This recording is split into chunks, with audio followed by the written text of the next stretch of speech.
আমি 6 বছর সরকারি চাকরি করি।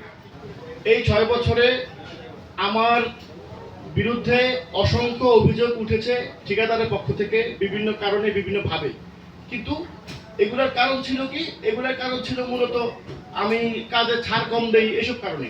তো কোনোটাই কিন্তু ফাইনালি আমাকে কারণ দর্শানোর নোটিশও দিতে হয়নি, তদন্ত তো দূরের ব্যাপার, কোনো অভিযোগের ভিত্তি পাওয়া যায়নি।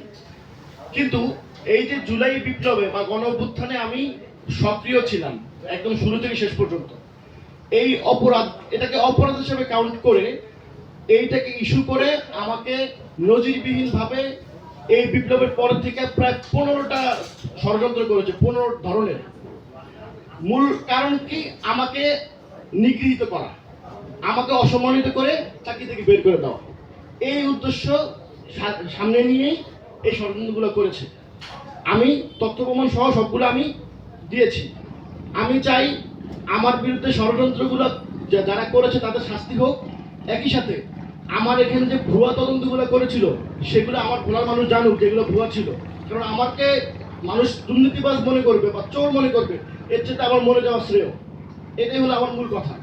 আমি 6 বছরের মধ্যে কোনো সমস্যা হয় না। এখন সমস্যা কেন? জাস্ট বিকজ অফ জুলাই বিপ্লব। আমার বাংলাদেশ জনপদ অফিসিয়াল পেজের সঙ্গে থাকুন, লাইক, কমেন্ট, শেয়ারের মাধ্যমে সংবাদটি অন্যের কাছে পৌঁছে দিন।